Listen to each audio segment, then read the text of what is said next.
చెప్తూ ఉన్నారు.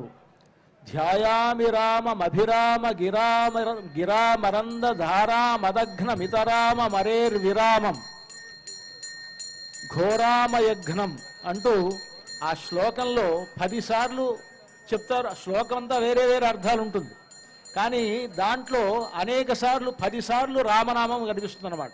ధ్యాయామి రామం అభిరామ గిరామ రంద ధారా మదఘ్నమితరామ మరేర్విరామం అంటే అర్థం ఏమిటంటే, నేను రాముణ్ణి ధ్యానిస్తూ ఉన్నాను. ధ్యాయామి రామం, రాముణ్ణి నేను ధ్యానిస్తూ ఉన్నాను. ఆ రాముడు ఎలాంటి వాడు అని అంటే అభిరామం, ఆయన అభిరాముడు. అంతేకాదు గిరామరంధ ధారా మదఘ్నం, గిరామరంధ గిర వాక్కులకు, గీహి అంటే వాక్కులని అర్థం. గిరామరంధ ధారా మదఘ్నం, వాక్కులనేటువంటి వాటి యొక్క మకరందము అనేటువంటి దాని యొక్క మరంద ధార మదఘ్నం, దాని యొక్క మదమును హరించేటువంటి వాడు. అభిరామం ఇతరామ అరేర్విరామం, రాక్షసుల్ని శమింపజేసేటువంటి వాడు. ఘోరామయఘ్నం, ఘోరమైనటువంటి మనకుండేటువంటి ఆమయములంటే బాధలు, ఆమయములంటే వ్యాధులు, ఆ వ్యాధులను తొలగించేటువంటి వాడు. ఘోరామయఘ్నం, ఇలా ఉండేటువంటి రాముణ్ణి ధ్యానిస్తున్నాను అని అంటే రామనామాన్ని 10 సార్లు సుమారుగా ఆ శ్లోకంలో చెప్తారు.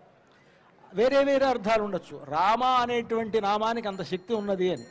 అటువంటి శక్తి కలిగినటువంటి ఆ రామనామం గురించి ఎవరు చెప్పగలరు అని అంటే చెప్తారు. జానాతి రామ తవ నామ రుచిం మహేశ, జానాతి గౌతమ సతీ చరణ ప్రభావం. రాముని యొక్క రామనామ మహిమను చెప్పాలి అనంటే పరమశివుడు మాత్రమే తెలుసుకోగలడు.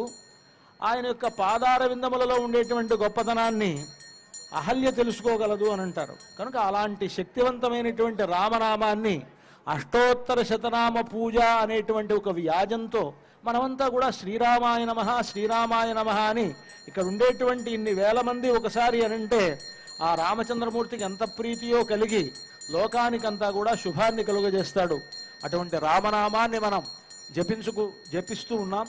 అంతేకాక ఈ సంవత్సరం మనకు వారి యొక్క ప్రత్యక్ష పర్యవేక్షణలో ఇక్కడ మనల్ని అనుగ్రహిస్తూ ఉన్నటువంటి పరమహంస పరివ్రాజకులు త్రిదండి శ్రీ దేవనాథ రామానుజీయర్ స్వామి వారు వారి యొక్క సందేశాన్ని మనకు అందజేస్తారు.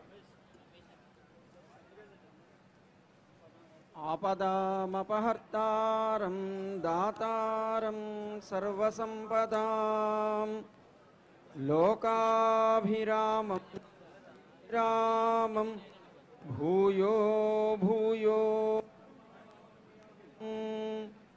ఓం అస్మద్గురుభ్యో నమః. జై శ్రీరామ్. ప్రియ భగవద్బంధువులారా,